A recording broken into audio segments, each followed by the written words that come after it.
O ayan na mga kababayan, hindi na po nakatiis ang mga kapatid nating Iglesia na Cristo. Naglabas na po sila mga kababayan ng kanilang hinanaing.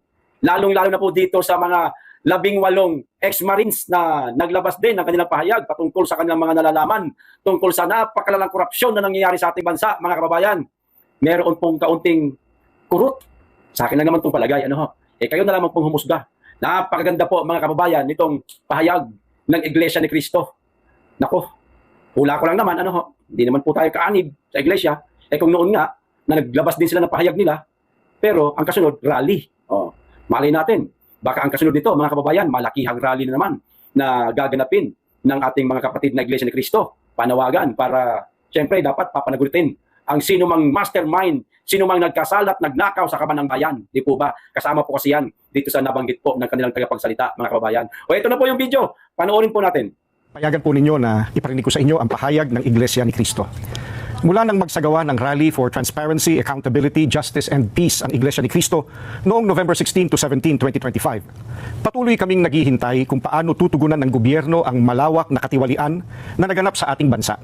Mahigit 3 buwan na ang lumipas, subalit wala pa ring natatanaw ang mga mamamayan na kalutasan sa napakalaking pangungulimbat sa kaban ng bayan. At sa halip ng mga salarin ang hanapin at usigin, ay ang mga nagbibigay ng impormasyon at tumitestigo laban sa kanila ang kinakasuhan at ginigipit. Kung kaya't hanggang ngayon ay hindi pa natutunton ang sinasabing mahigit na 1 trilyong piso na inilaan sa mga flood control projects at iba pang pagawaing bayan. Sapagkat ang hinahanap ng mga dapat mag-imbestiga ay ang mga pangyayaring maaaring magamit para mailihis sa iba't ibang issue ang problemang ito. Hinihintay ng mga Pilipino ang sinasabi ng Senate Blue Ribbon Committee Chairman na we will go where the evidence lead us. Ngayong may mga lumalabas na pahayag na mula sa mga sangkot, kabilang ang umano'y nagpadala ng mali-maletang pera. At kamakailan lang ay pinatunayan ng mga dating sundalo na umaming sila ang naghatid ng mga ito. Bakit tila walang malinaw na hakbang upang palawakin pa at tapusin ang investigasyon? Anong ebidensya pa kaya ang hinihintay upang seryosohing tuntunin ang mga mastermind sa katiwaliang ito? May mga pahayag din na ang paglitaw ng mga dating sundalo ay bahagi ng isang destabilization plot. Kung ganoon ang paratang, hindi ba lalo itong dapat imbestigahan sapagkat ang destabilisasyon laban sa gobyerno ay isang seryosong usapin ukol sa pambansang seguridad? Bukod dito, ang malawakang bahagi ng inihayag ng mga dating sundalo ay tuwiran pa namang may kaugnayan sa naganap na paglimas sa salapi ng bayan. Matamang naghihintay pa rin ang sambayanan, kasama ng milyon-milyong Pilipino sa buong mundo at maging ng mga international media at iba pa na nagmamasid, ang mga kaanib sa Iglesia ni Cristo ay patuloy na nakabantay. Maling isipin na nalilimutan na ng mga Pilipino ang isyong ito sapagkat ang pondong pinag-uusapan ay mula sa buwis at pawis ng mga mamamayan. Ang aming panawagan ay nananatiling malinaw. Ilantad ang buong katotohanan, papanagutin ang dapat managot, at pairalin ang katarungan upang maibalik ang tiwala ng bayan at maitaguyod ang tunay at pangmatagalang kapayapaan at pagsulong ng Pilipinas. So yun po mga kababayan, walang ibang concern po ang ating mga kapatid na Iglesia ni Cristo ay katulad din po sa atin na sana matukoy na kung sino talaga ang mastermind nitong mga nangyayaring korupsyon at flood control scandal. Di po ba? Lahat naman tayo Yan pong hangad natin Kasi ilang buwan na nakalipas, wala pang matinong mastermind na ipapakulong. Natatabunan na lamang po mga kababayan ng kung ano-anong issue na naman. Lalo na itong ICC na parang ginagawa na lamang nilang pangtakip sa issue sa nangyayaring korupsyon sa ating bansa. Di po ba? Kung natatandaan ho ninyo, sabi ni Kaufman na ang prosecutor daw ng ICC nasa Malacanang di umano, mga kababayan, malay natin. Kapag hirap na silang tawag nito, hirap na silang tabunan yung issue ng kung ano pang mga issue, tatawagan nila ang ICC o gumalaw kayo diyan. Hirap na kami dito para nakatuon na naman ang kaisipan natin, ang ating pag-aalala sa ating dating Pangulong Duterte. Di po ba? Buti na lamang mga kababayan, nagsalita na po ang mga kapatid nating Iglesia ni Cristo.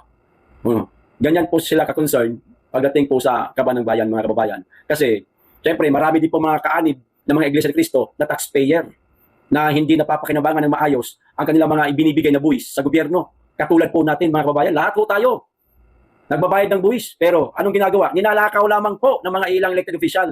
Papayag ho ba tayo na hanggang sa mga susunod pang taon, ganyan at ganyan lamang po ang mangyayari sa atin? Ay hindi ho. Dapat ngayon, solusyon na lalo na itong panahon na ito ay napakalala ng korupsyon na nangyayari sa ating bansa. Di ho ba? Kaya saludo ako sa mga kapatiran nating Iglesia ni Cristo. At ayan, naglabas sila ng pahayag. Bago lang ito, mga kababayan, kung di ako nagkakamali, 90 minutes lamang po mula nung makakita ko ito.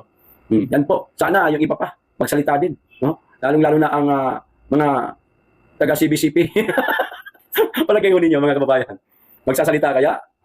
Ang mga taga-CBCP? Nagtatanong lang naman po ako. Hindi naman po ako nagpaparatang na hindi sila magsasalita. Kasi, daming pare, daming madre, ha? Di ba? Parang napako, mga kababayan eh. Samantalang nung panahong Marcos din, rehimeng Marcos Senior nga lang. Sila itong nangunguna. Dahil sa malala din ang korupsyon. Walang pinagkain pa ngayon. Ginawa nung ama, ginawa din ng anak. Di po ba? Sila ang nangunguna, mga kaparian, mga madre. Ngayon, ewan ko lang, di ko alam. Kaya nga tanong ko kanina, magsasalita din kaya sila na ang CBCP? Ewan lang, mga kababayan. Sana. Sana kalabitin sila ni Lord. Oy! Galawin nyo ang baso! Para hindi kayo mahalata. Naalin? Tutulog-tulog sa pansitan. Yan ang ibig kong sabihin. Huwag nyung lalagyan ng ibang meaning. Di ba, mga kababayan? Ang iglesia, yan na. Ginalaw na ang baso, mga kababayan. Hindi man katapangan, yung kanilang pahayag, tama lang man yun, at yun lang talaga ang nararapat, mga kababayan, kasi mahirap na. Alam niyo naman, ang administrasyon ngayon, malambot pa sa balat ng sibuyas. Kung sino ito mga lumalaban sa napakalalang korupsyon sa ating bansa, yun pa ang mga ginigipit. Di ba?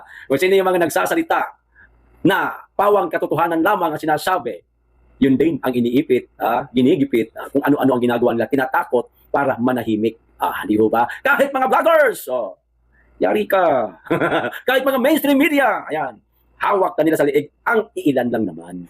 Meron pa namang mga matitino na mga natitira, katulad na lamang nito, ayan, Net25, katulad din ng SMNI, ayan. At kung hindi ako nagkakamali, itong UNTV, okay din po yata ito, mga kababayan.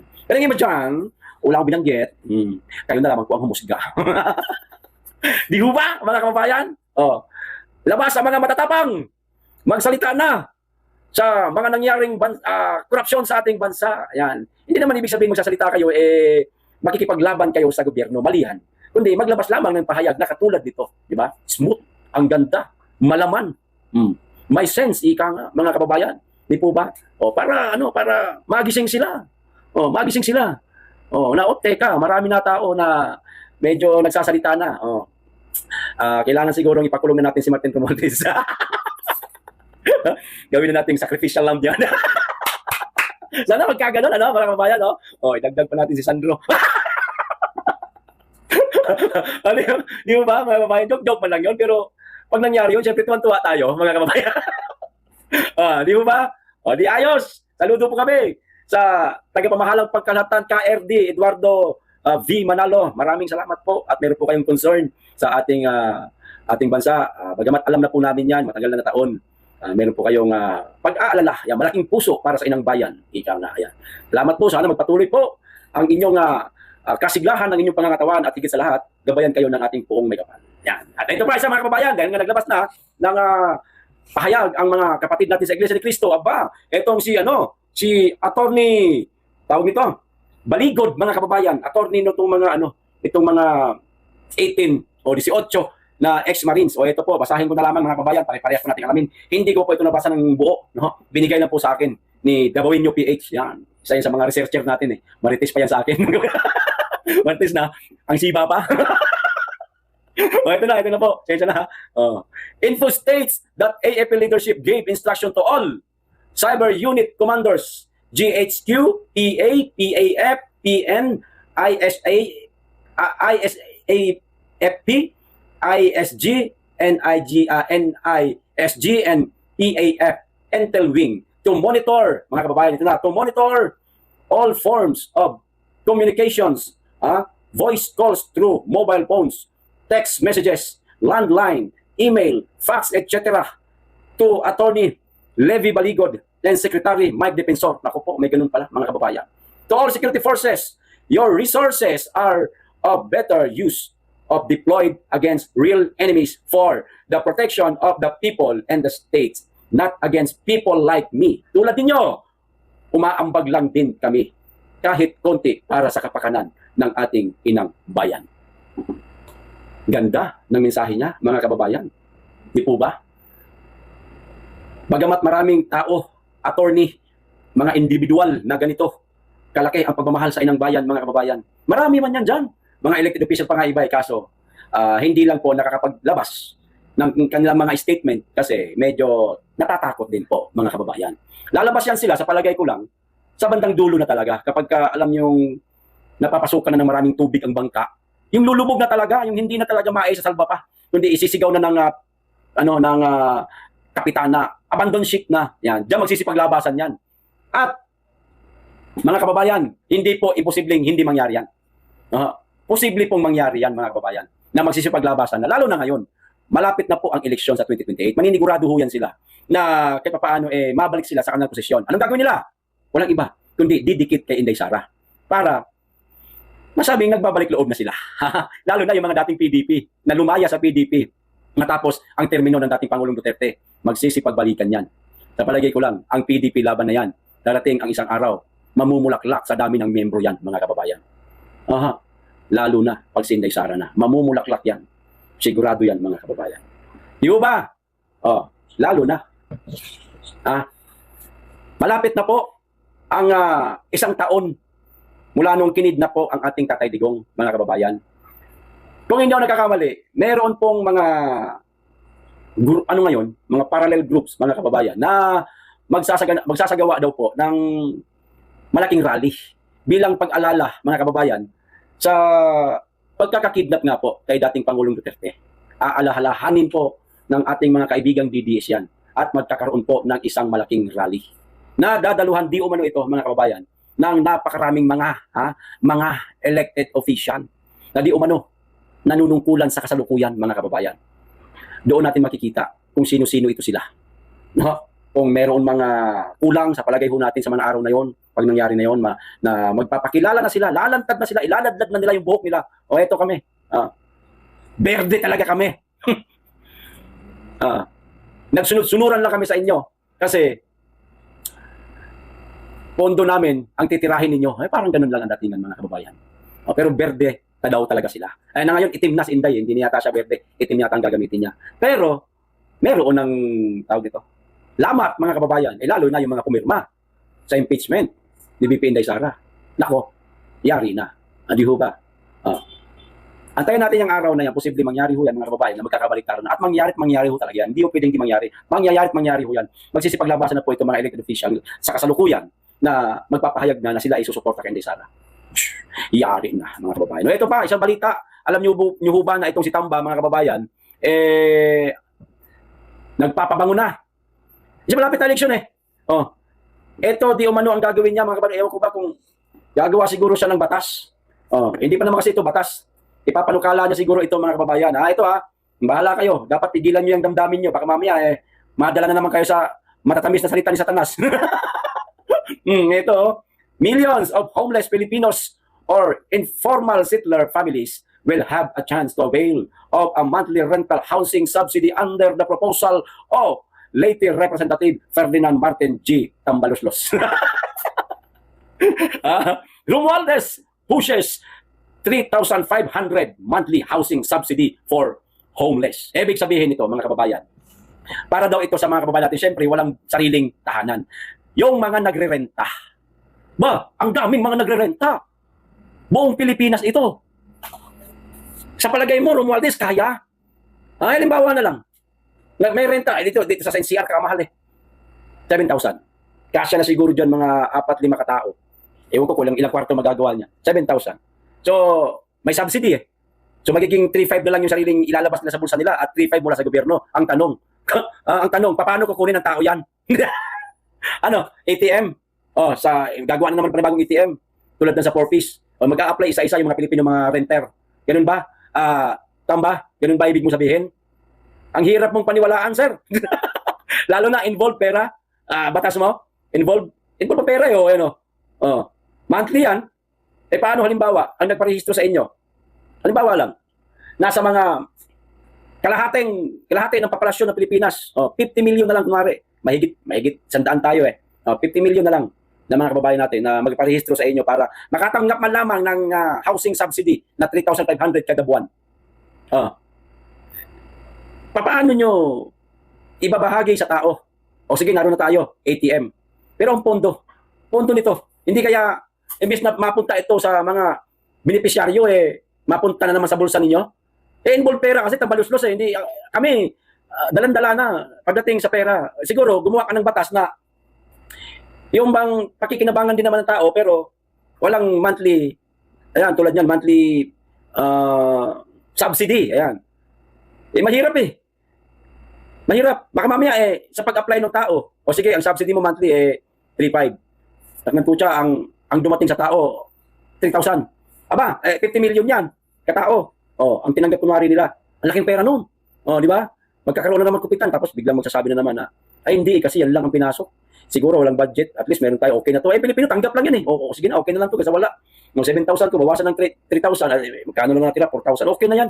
At least hindi 7,000, magamit ko pa rin yung 3,000 pan sarili namin. Di ba? O, ang tanong, matino bang may pamamahagi ito sa tao? Tulad nga ng sinabi ko kayo, ang hirap na paniwalaan, pagkatiwalaan si Romualdez, pagdating sa usapin ng pera, mga kababayan. Dalan-dalan, puta ragis noon nga wala naman silang ganitong klaseng panukala nagawa nga nila na kulimbatin ng pera. Ginawa nilang systematic corruption. Kunwari, flood control project, kunwari may proyekto mga yawa. Yung pala, ang kalahating pondo, binulsa na. Di ba?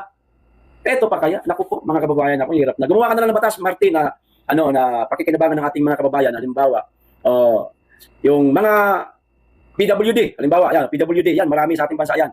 Tulad ng mga PWD na puto lang paa, na naghahanap buhay, na marami dyan sa lansangan, nakakratches, tapos nagbibenta ng gulay, nagbibenta ng mani, kung ano-ano. Ayan, tulungan mo yan. Lahat sila, mabigyan mo lang ng artificial na paa. Ayan, ganyan. Lapit sila sa DSWD. Yung ganun. Di ba? At least hindi pera yung, hirap kasi, pera pa rin, pero at least ang natatanggap ng tao, yung material na. Request doon sa DSWD. Lahat ng mga walang paa, di pipila doon yan. Magpaparehistro, para makaabil ng, ng batas na yan. Kaso, hindi, pera, yun mo Gusto mo, monthly, malay pa namin. Napakadaling laruin ng pera, transfer lang yan, tapos na. Hayahay ka na naman. Di ba, mga kababayan? Huwag ka nang gumawa ng batas, matatapos ka na rin lang Martin Romualdez, matatapos ka na, 2028 na, tapos ka na sa pagka-congressman. Hindi ka na rin mananalo. Hindi ka na rin iboboto ng mga kababayan mo, kahit yung party list mo nga, natalo Tingog, Cindy Sara pa lang yun, 2025, talo. Hindi nanalo. Di ba? Aasahan mo, mananalo ka, maging kongresista ka ulit sa 2028? Hindi na. Hindi ka na iboboto ng mga kababayan mo, sa palagay ko lang. At kung patatakbuhin nyo ulit yung inyong party list na yan, ako po, tingog, naku po, kilala na ng ating mga kababayan. Kaya hindi ka nanalo Huwag ka nang gumawa ng batas. Huwag na. Huwag mo nang itulak ito. Hindi ka na rin mananalo. Okay. Sana naintindihan mo. Di ba? Ito pa, Marites, mga kababayan. Marites muna tayo. Alam niyo naman po, hindi po nawawala sa buhay ng tao ang maritisan moment. Mga kababayan. Meron talaga. No? Meron talaga. Ito, nagtatanong lang naman po. Hindi naman po sinasabing yun talaga ang nangyari. Nagtatanong lang. Okay? Basahin po natin. Itong ipinost po ni Tito Jason na meron pong makabagbag kasiyahan. Makabagbag damdaming kasiyahan, mga kababayan. Kung totoo. Ito. Kanina pa, tunog ng tunog itong telepono ko. At sunod-sunod ang tanong kung sino itong isinugod sa St. Luke's Hospital kanina lang. Bakit ang daming pulis sa nasabing pagamutan? Ano ang meron? Una, sinabi ni Tito Jay na ang ingay ng telepono niya, tunog ng tunog. Meron di o manong mga nagtatanong kung sino itong isinugod sa St. Luke's Hospital. Bakit daw ang daming pulis? No? Sino daw ang ano daw ang meron sa nasabing pagamutan? Ito padagdag niya. Huwag niyo kong tawagan. Nasa paanan ako ng bundok. Nagsasaka ako sa kasalukuyan. Wala akong alam dyan. Nagtatanong nga Di ba, mga kababayan? Pero kung sakasakali man, tanong ko po sa inyo, mga kababayan, halimbawa lang naman. Halimbawa, hindi naman natin ninanais na mangyari ito sa isang tao at masama yan. Halimbawa, totoo nga, na merong isang mama na sabihin na lang natin, nasa bingit ng gurguran, nasa bingit ng gurguran, naghahabol na ng hininga, nag-aagaw buhay na. Yung moment na nag-iiyakan na, yung kanyang mga mahal sa buhay, yung ang sigaw napakalakas na, sinisigaw na ang pangalan nitong nakaratay sa banig, na gumising ka, huwag mong ipikit yung mata mo. Ano ba? Anong gusto mo? Matigok na nakadilat ang mata? Kung gusto nang ipikit, ipikit na. Oh. Halimbawa lang mga kababayan. Totoo ito. Halimbawa lang naman. Sino pong tao ang gusto ninyo? Ha? Sino pong tao ang gusto ninyo mangyari ito? Eh, tatanungan naman eh. Bila naman. Hindi naman tayo magpaparatang eh. Di ba? Halimbawa nga lang eh. At saka mangyari ito. Sinong tao ang gusto ninyo? At ilan katao? Yan, maganda yan. Bakit kasi isa lang eh, no? Dapat may katropa siya para sabay-sabay sila. Sabay-sabay sila ba? Ang ganda balita no, mga kababayan. Di ba? Paki-comment na lang po, mga kababayan. Ano ho? Para masarap po magbasa-basa. Pampatulog, bago ako matulog sa gabi. Yan. Papatulog lang, magbasa-basa ako ng mga comment para malaman ko rin po kung sino-sino yung inyong mga napupusuan. Napupusuan na bumalik na po sa piling ni Taning. Hindi po sa piling ni Lord. Swerte naman nila. Nagnakaw na sila sa lupa. Ang ganda ng buhay nila sa lupa. Sumagana ang buhay nila. Dahil sa pagnanakaw. Tapos pagdating doon sa taas, swerte pa rin sila. Naknantucha naman. Kung ganoon din lang, nanaisin ko na lang maging lupa hanggat mayroong mundo. Ayoko maging tao. Siyempre, nanaisin natin na magdusa sila doon sa sa paghukom. Ika nga, mga kababayan. Uulitin ko yung tanong. Kung totoo man itong katanungan din ni Tito Jason sa sinong tao ang gusto ninyo mangyari? at higit sa lahat, sino-sino pala? Sino-sino? Mga gan tatlo lang, huwag niyo na sobra. Wala, masyado kayong gahaman eh. Tatlo lang, okay? Okay, hanggang dito lang po. Maraming salamat. Mag-iingat kayo lagi at higit sa lahat, mahalin natin ang Pilipinas.